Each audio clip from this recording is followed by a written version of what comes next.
Sejam bem-vindos ao programa onde a grande estrela é a sua saúde. E aí, como é que está a pressão? A pressão do seu dia a dia, a pressão em casa, a pressão no trabalho e principalmente a sua pressão arterial. Como é que você está lidando com aquela força que sai do seu coração, mas que passa pelo seu corpo todo? E incrível, ela influencia o funcionamento de todos os seus órgãos. E sabe qual é o órgão que mais usa nutrientes e oxigênio? É esse aqui de cima. Então, quando esse aqui não está funcionando legal ou isso aqui não está rodando bem, quem sofre é a sua cabeça. Então, fique ligado, use a cabeça que depois da vinheta tem muita dica para você.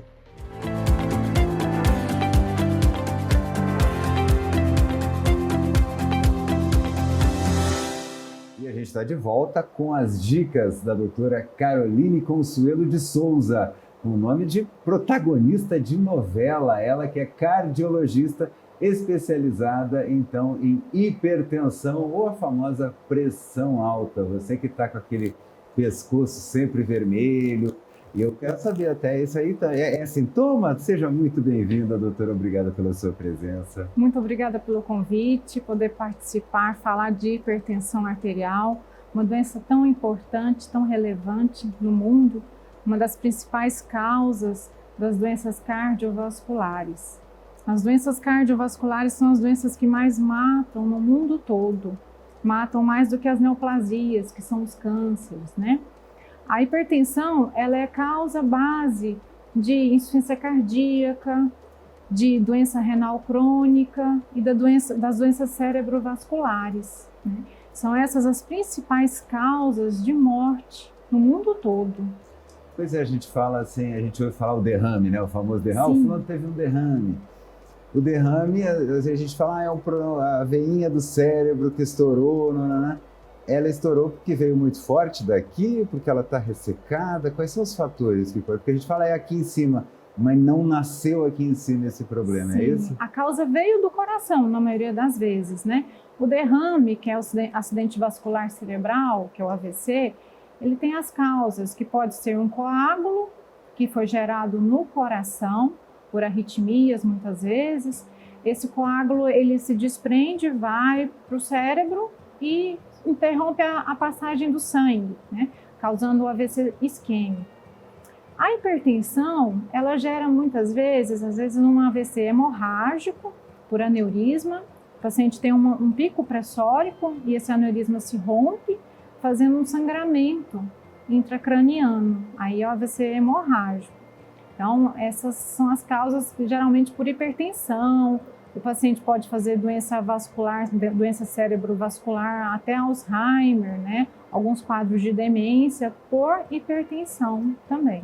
Então, quando a gente fala, por exemplo, teve um derrame, né? Eu gosto de usar o que o pessoal usa, né? O AVC isquêmico, ou seja, a veinha ela entupiu e uma partezinha secou. Justamente, ela interrompeu, formou um coágulo dentro desse vaso, né?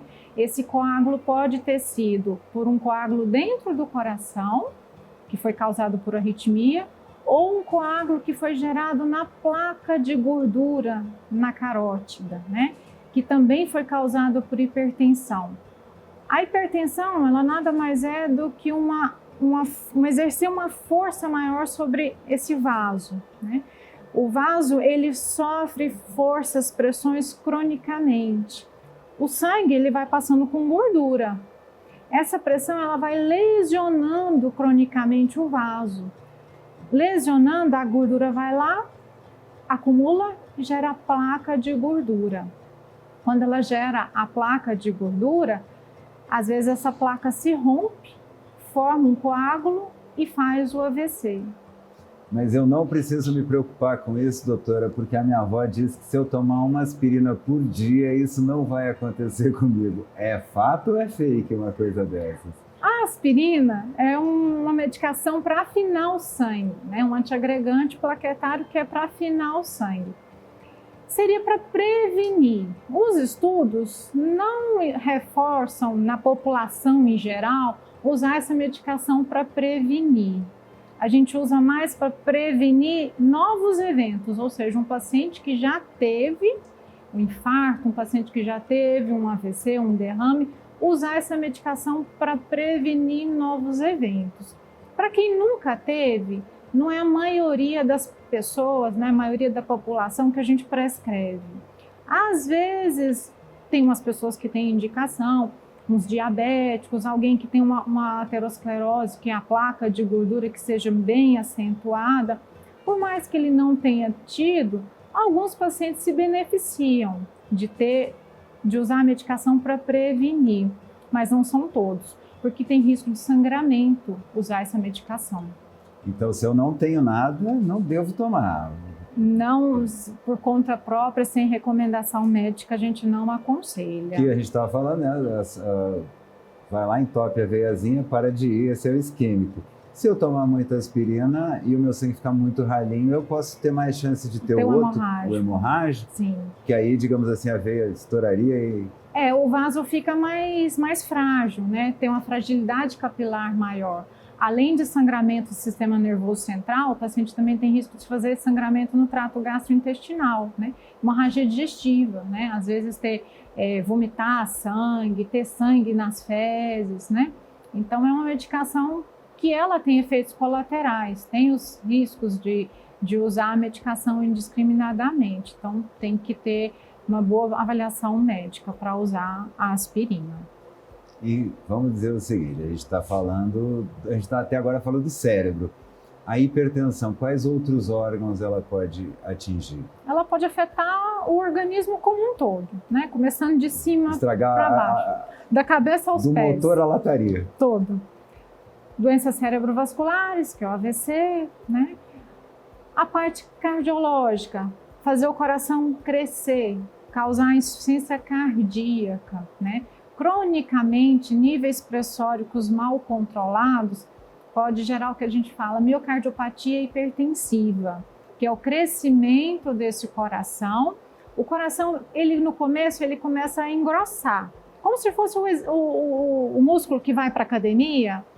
Quando a gente vai para a academia, faz exercício, o músculo cresce. Mas isso não era para ser bom? Para o coração não, que é uma musculatura que não foi preparada para isso. O músculo esquelético, ele sim, ele é um bom respondedor à atividade física, à pressão. O coração não.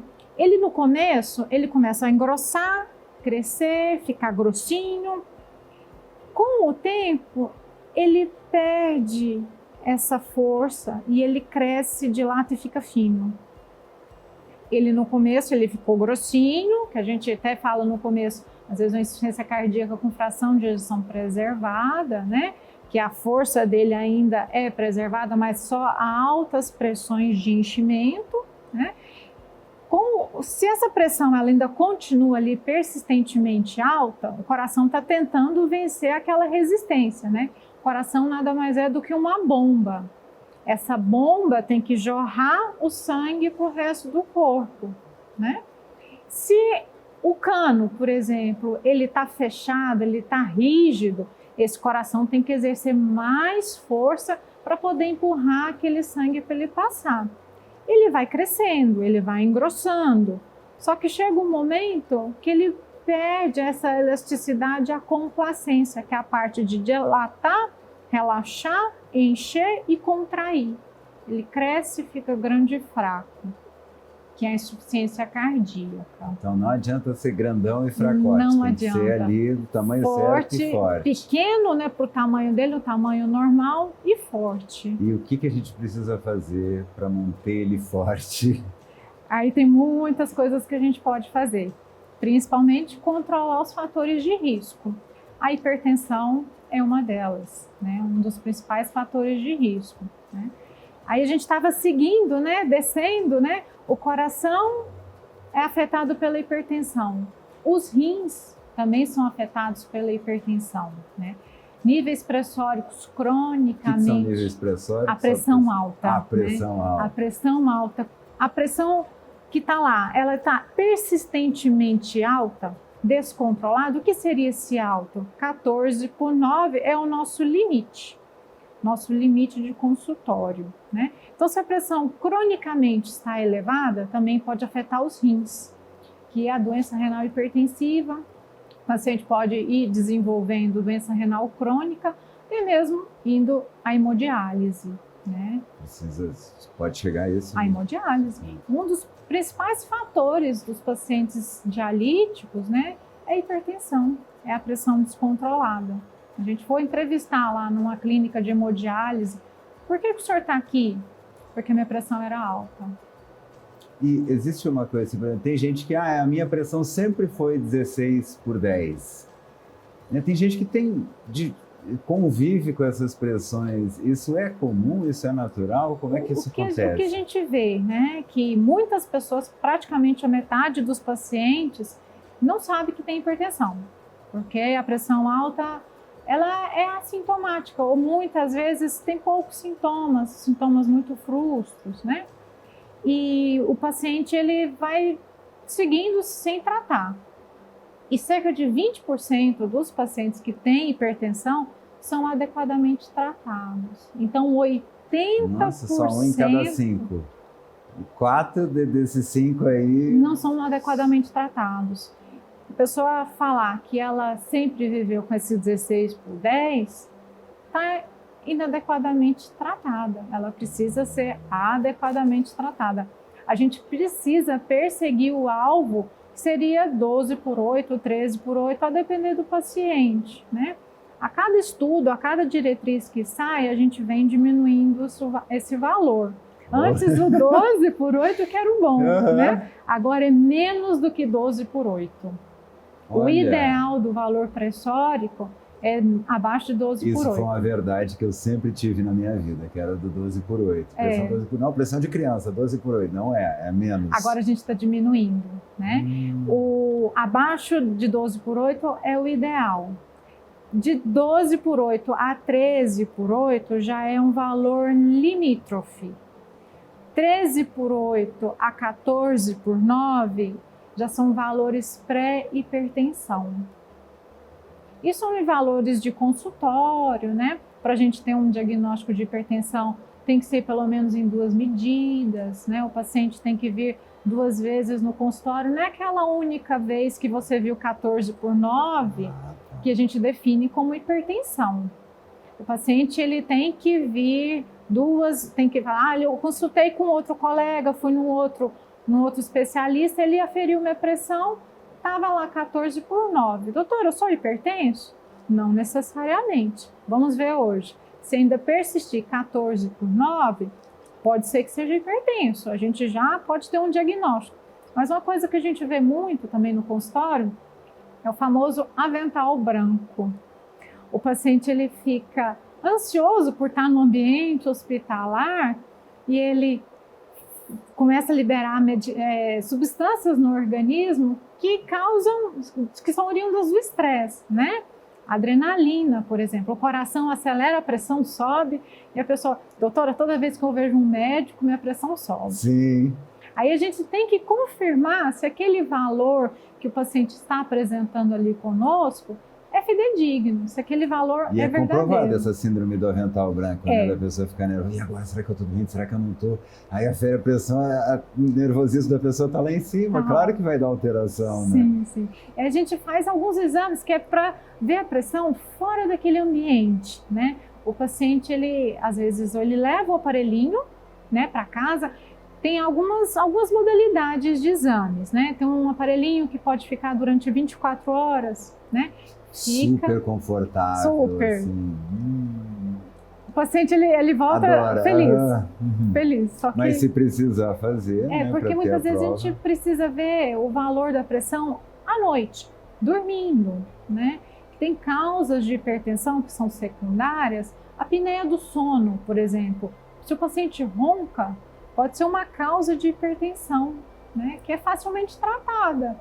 Se a gente resolve a apneia do sono, às vezes o paciente não precisa de medicação. Quer dizer que aquele ronco brabo, aquele que tem gente que parece que chega a dar aquela voltada assim, você, meu Deus, estava morrendo ali.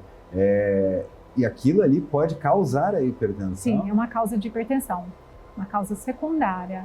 O paciente muitas vezes resolve a hipertensão tratando a apneia do sono ou fica com menos medicação, né? Às vezes um paciente ele é Dormir hipertenso. bem, então, é fundamental. Fundamental. Já aprendemos isso através dessa... Fundamental. O sono reparador, ele é extremamente necessário para o paciente ter níveis pressóricos, uma pressão bem controlada. Sono, o que mais que a pessoa tem que fazer? Dorme, então tem que dormir. Dormir, que atividade física. Dormir estava fácil, né? Atividade física já tem que levantar, então, ou seja, tem que deitar e tem que levantar também. Sim, atividade física. Que tipo de atividade física? O que a gente recomenda, 150 minutos semanais de uma atividade física moderada, né? Podendo ser combinados os exercícios aeróbicos com exercícios de resistência, né? A atividade física, ela pode reduzir em até 5 pontos no valor pressórico. Se está lá no 16, pode baixar. Pode ir para, por exemplo, está 160, que é o 16, ir para 155, ir para o 15 quase. Sim. Então, é que a gente fala 16, mas não é. São 160 só para ficar mais fácil. Para ficar mais fácil, né? E a gente, por exemplo, um paciente que está lá com seu 14/9, se ele vem fazer atividade física, ele volta para níveis praticamente normais.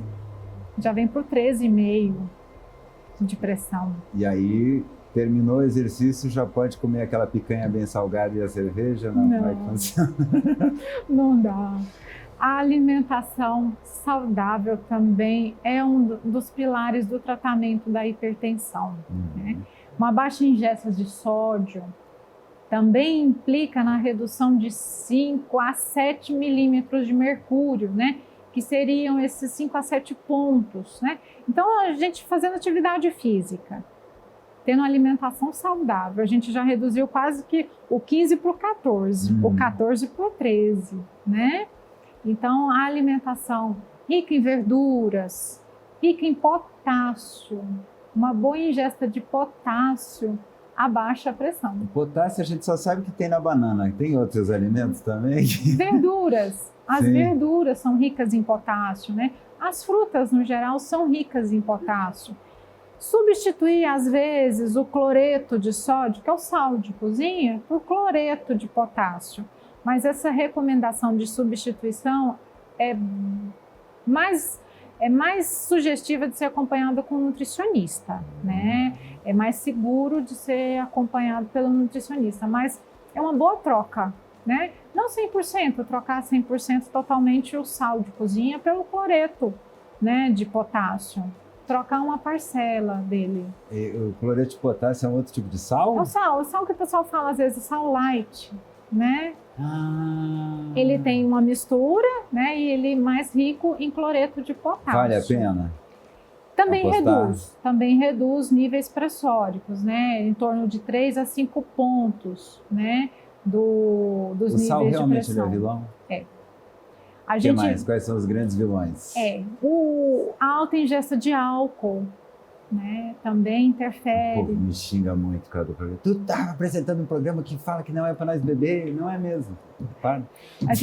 A gente recomenda uma baixa ingesta de álcool, um uso moderado, né, que seria para homens de 1 a 2 doses diárias, né, que seria uma garrafa, né, dessas long neck de cerveja, né, 2 taças de vinho, né.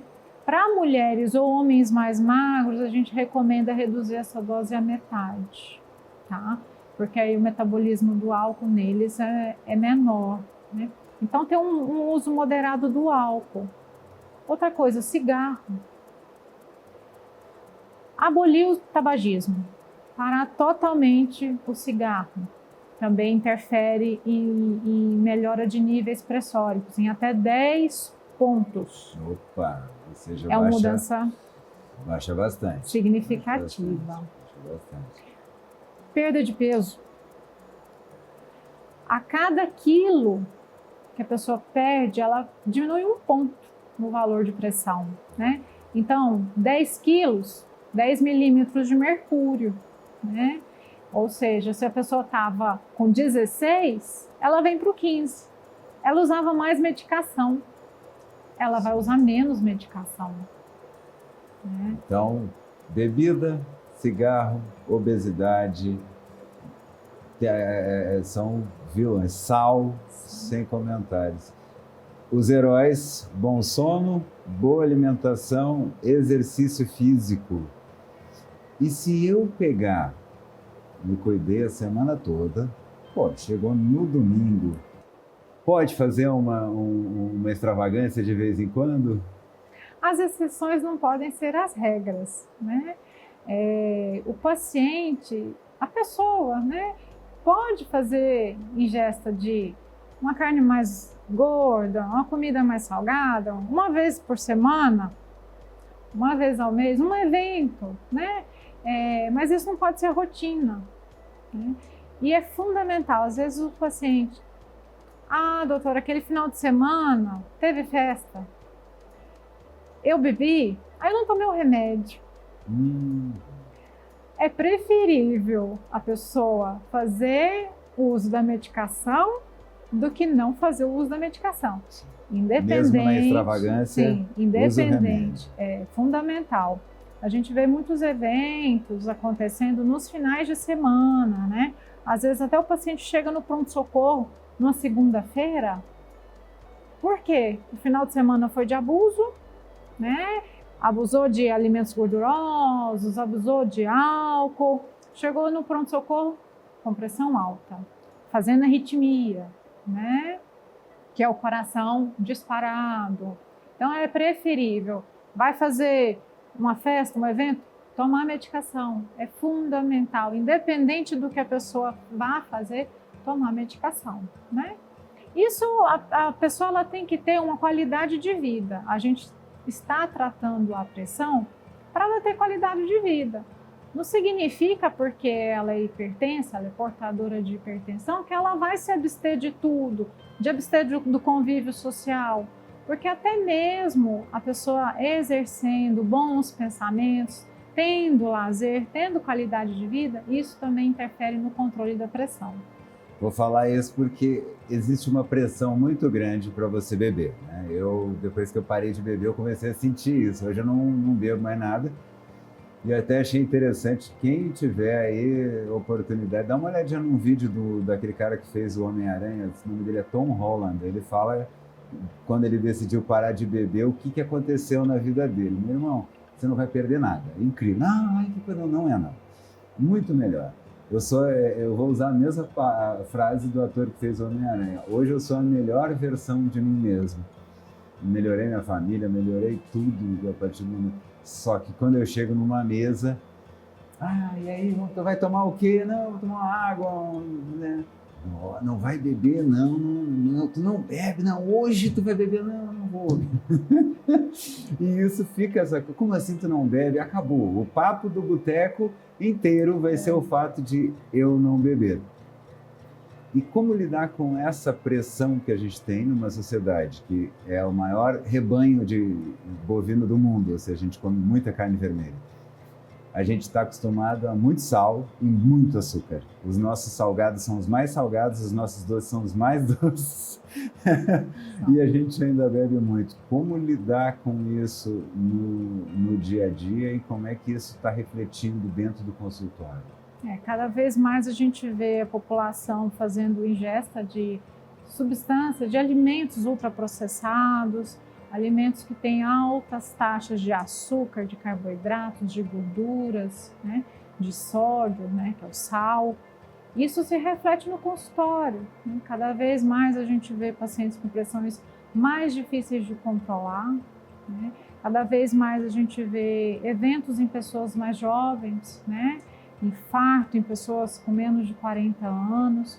Isso é reflexo dos hábitos de vida inadequados, né? Porque a gente tem que orientar que os hábitos inadequados não serão modificados da noite para o dia. É uma questão de readequação, né? A pessoa tem que fazer o exercício diário, né? O uso excessivo de álcool, ele é um problema social, né? A população, a gente vê que ela muda comportamento com o uso em excesso do álcool, né? Então, estimular cada vez mais, acho que políticas de saúde pública que estimulem o uso de alimentos saudáveis, né? É difícil porque muitas vezes a pessoa não tem condição social de adquirir determinados tipos de alimento, né? Que são mais caros, mas a gente não pode deixar de recomendar, né? Atividade física a pessoa pode fazer na esquina de casa, né? Sim. Então, Tá aí o CrossFit que não nos deixa mentir. O povo ia para as academias, os equipamentos, hoje tu passa na frente da academia, tá o povo correndo na rua. Se é para correr na rua, o povo na frente da rua da minha casa. Não é mais ou menos isso? Mas a gente gosta um pouquinho do circo, né? A gente gosta um pouquinho do enfeite. Quando o segredo está no mais natural, está na feira, é isso? Os legumes da feira. o alimento que é feito em casa, né? É o que é cortado, que é descascado, né? Não é o que é aberto, né? O que a gente pega ali no armário, só abre a embalagem, né? Esse não é o saudável. O que é o saudável é o que a gente pica, que a gente corta, que a gente lava. Abriu e leu lá, glutamato monossódico. Sai correndo. Sai correndo. Para encontrar a senhora nas redes sociais, infelizmente o programa já acabou, vão ter que trazer a senhora de novo. Só olhar para aquela câmera ali, deixa a sua rede social. Muito obrigada pelo convite, poder falar de hipertensão, que é uma doença extremamente relevante. Meu contato é Carol Consuelo, sou cardiologista. Estou à disposição para qualquer dúvida que tiverem. Muito obrigada pelo convite. Aí a gente tem, hein? A gente tem, porque a gente está falando de um mundo onde, loucamente, hoje mais gente morre por excesso de comida do que de fome. Então, gente, para continuar essa conversa, continue ligado aqui no Consultório Aberto e eu te espero no próximo programa. Grande beijo.